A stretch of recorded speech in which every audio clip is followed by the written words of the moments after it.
El resplandor de Stephen King. Traducción de Marta I. Gustavino.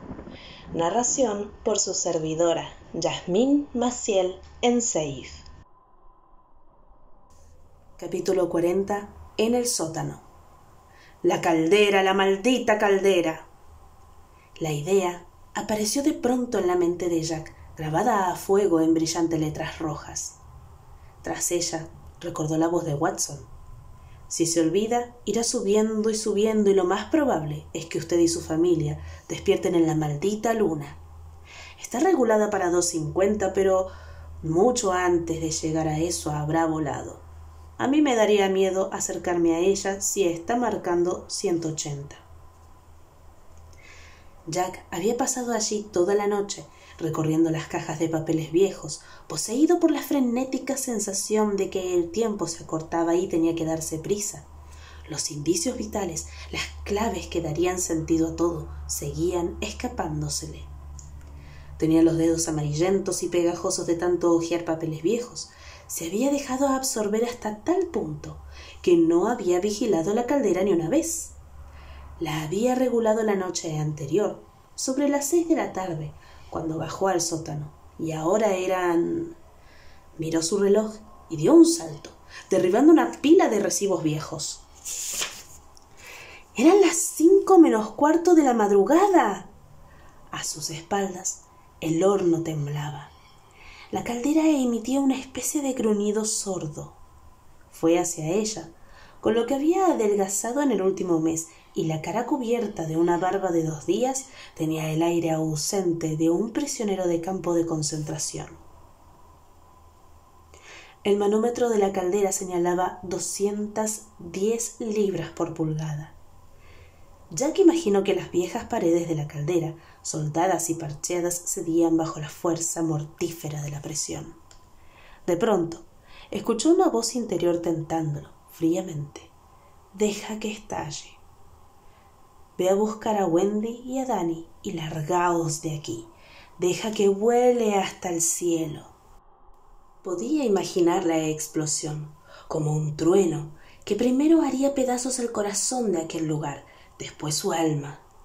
La caldera volaría como un relámpago anaranjado y violáceo que derramaría sobre el sótano una lluvia de esquirlas ardientes. Jack imaginó trozos de metal incandescente rebotando por el suelo, las paredes y el techo, como extrañas bolas de billar atravesando el aire con mortífero silbido.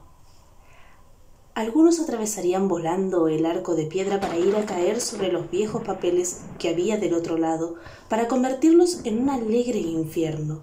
Destruiría los secretos, las claves, un misterio que ningún ser viviente resolvería jamás.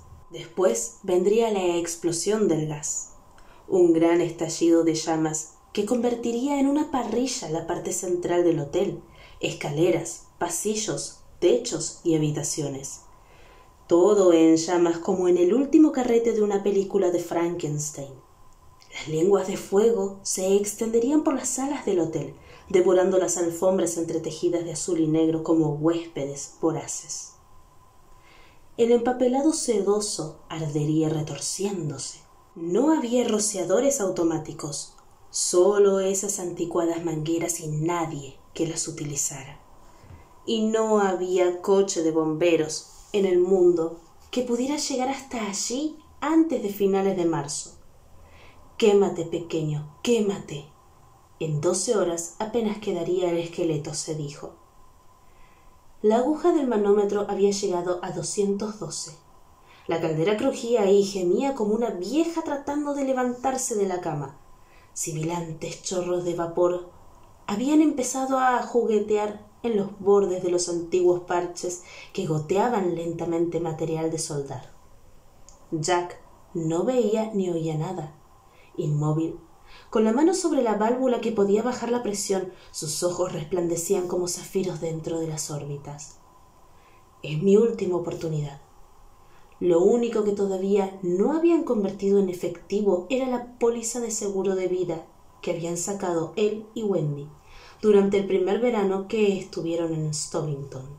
$40,000 en caso de muerte, doble indemnización si él o ella morían en un accidente ferroviario o de aviación, o en un incendio.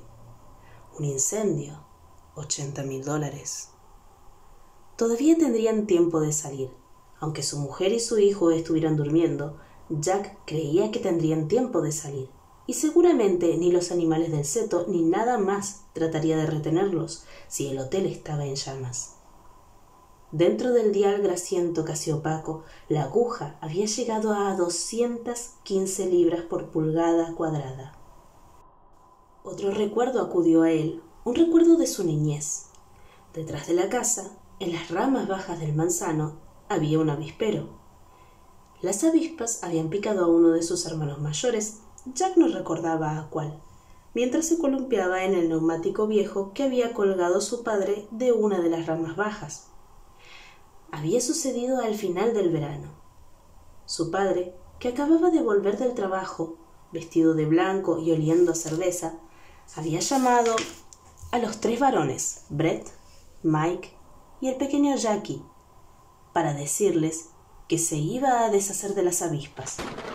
«Ahora fijaos», les había dicho sonriente y tambaleándose un poco. Por aquel entonces no usaba el bastón. Para el choque con el camión lechero faltaban años todavía. «Tal vez aprendáis algo. Esto me lo enseñó mi padre». Había amontonado con el rastrillo un montón de hojas mojadas por la lluvia bajo la rama donde estaba el avispero. Un fruto más letal que las manzanas arrugadas pero sabrosas que les ofrecía el árbol para fines de septiembre. Pero para eso todavía faltaba un mes. Su padre prendió fuego a las hojas. El día era despejado y sin viento. Las hojas se convirtieron en brasas, desprendiendo un olor que despertaba resonancias en Jack siempre que, para el otoño, veía a un hombre rastrillando hojas para quemarlas después. Era un olor dulce, pero con un dejo amargo, denso y evocativo.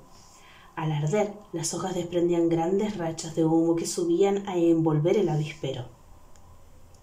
Durante toda la tarde el padre había dejado que las hojas ardieran lentamente mientras bebía cerveza en el porche e iba arrojando las latas vacías en el cubo de plástico de su mujer. Los 2 hijos mayores lo acompañaban y el pequeño Jackie, sentado en los escalones a sus pies, jugaba absorto, entonando interminablemente la misma canción. Tu engañoso corazón te hará llorar, tu engañoso corazón te lo va a decir. A las 6 menos cuarto, antes de la cena, papá había vuelto a acercarse al manzano, seguido de los 3 hijos. En una mano llevaba un escardillo con el que apartó las hojas, dejando montoncitos encendidos que seguían ardiendo un poco antes de extinguirse. Después, con el mango del escardillo hacia arriba, tanteando y parpadeando de 2 o 3 golpes, consiguió derribar el avispero. Los chicos corrieron en busca de la protección del porche, pero su padre se quedó junto al avispero, tambaleándose y mirándolo, parpadeante. Jack volvió a acercarse para ver. Algunas avispas caminaban torpemente sobre la superficie de su propiedad, pero sin hacer el menor intento de volar. Desde el interior del avispero, aquel lugar negro y ajeno, llegaba un ruido que Jack jamás habría de olvidar. Un zumbido bajo, soñoliento, como el de los cables de alta tensión. «¿Por qué no tratan de picarte, papi?», había preguntado Jackie. «¿Por qué el humo las emborracha, Jackie? Ve a buscar la lata de gasolina». Jackie corrió a buscarla y papá roció el avispero con la gasolina. «Ahora apártate, Jackie, si no quieres quedarte sin pestañas». Jackie se había apartado mirando cómo, desde algún rincón de los pliegues de su voluminosa blusa blanca, papá sacaba un fósforo de madera que encendió contra la uña del dedo pulgar y arrojó sobre el avispero. Había habido una explosión de color blanco y anaranjado, insonora casi en su ferocidad. Con una risa cascada, su padre se había alejado del fuego. El avispero desapareció en un abrir y cerrar de ojos. «El fuego», había explicado su padre, volviéndose hacia Jackie con una sonrisa, «el fuego mata cualquier cosa».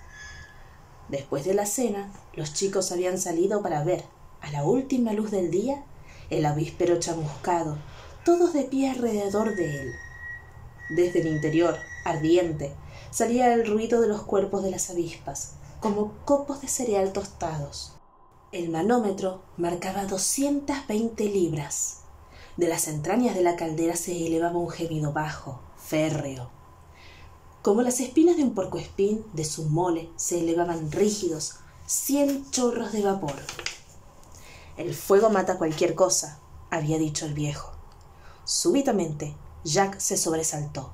Había estado dormitando, y su dormitar lo había llevado al borde del juicio final. ¿En qué había estado pensando? Cuidar del hotel era su trabajo. Él era el vigilante. El terror le inundó de sudor las manos, por lo que al principio no pudo afirmarlas sobre la válvula. Después cerró los dedos en torno a los radios y le hizo dar una vuelta, 2, 3. Se produjo un silbido de vapor, como el aliento de un dragón. Una ardiente bruma tropical se elevó desde la parte inferior de la caldera hasta envolverlo. Por un momento, sin poder ver el dial, pensó que había esperado demasiado. Los gimientes retumbos iban en aumento en el interior de la caldera, seguidos por una serie de ruidos entrecortados y el chirrido del metal al retorcerse. Cuando el vapor se disipó parcialmente, Jack vio que el manómetro había descendido a 200 libras y que seguía bajando. Los chorros de vapor que se escapaban alrededor de los parches soldados empezaron a perder fuerza. Los ruidos internos empezaron a disminuir. 190, 180, 165. Seguramente ya no estallaría. La presión había bajado a 160. Tembloroso, respirando con dificultad, se apartó de la caldera. Se miró las manos y vio las ampollas que empezaban a formársele en la palma. «Al demonio con las ampollas», pensó con una risa estremecida. Había estado a punto de morir con la mano en el regulador, como el mecánico Casey en aquella novela. Y lo peor era que había estado a punto de matar al Overlook, su último fracaso, el decisivo. Había fracasado como maestro, como escritor, como marido y como padre. Hasta como borracho era un fracaso. Pero en la vieja categoría de los fracasados no se podía ir mucho más lejos que dejar volar el edificio que, se suponía, uno tenía que cuidar. Y este no era un edificio cualquiera, de ningún modo. ¿Cómo necesitaba un trago? La presión había descendido a 80. Cautelosamente, contraído el rostro por el dolor de las manos, volvió a cerrar la válvula. De ahora en adelante, con la caldera habría que tener más cuidado que nunca. Tal vez hubiera quedado resentida. Durante el resto del invierno no la dejaría subir a más de 100 libras. Y si pasaban un poco de frío, sería cuestión de soportarlo con buen humor. 2 de las ampollas se le habían reventado, y las manos le latían como dientes infectados. Un trago, una copa, era lo que le vendría bien, y en todo el maldito hotel no había más que jerez para cocinar. En ese momento, un poco de alcohol sería curativo, un anestésico. Acababa de cumplir con su deber y lo que necesitaba era un poco de anestesia, algo más fuerte que la excedrina. Pero no había nada. Recordó las botellas que destellaban en las sombras. Acababa de salvar al hotel. Sin duda, lo recompensaría. Sacó el pañuelo del bolsillo trasero del pantalón y se dirigió a la escalera. Se frotó la boca. Una copita, una sola, para calmar el dolor sería suficiente. Jack había respondido a la confianza del Overlook y ahora el Overlook respondería a la suya. En los peldaños de la escalera, sus pies eran rápidos y ágiles, los pasos presurosos de un hombre que regresa de una guerra larga y cruel. Eran 5:20 de la madrugada, hora de las montañas.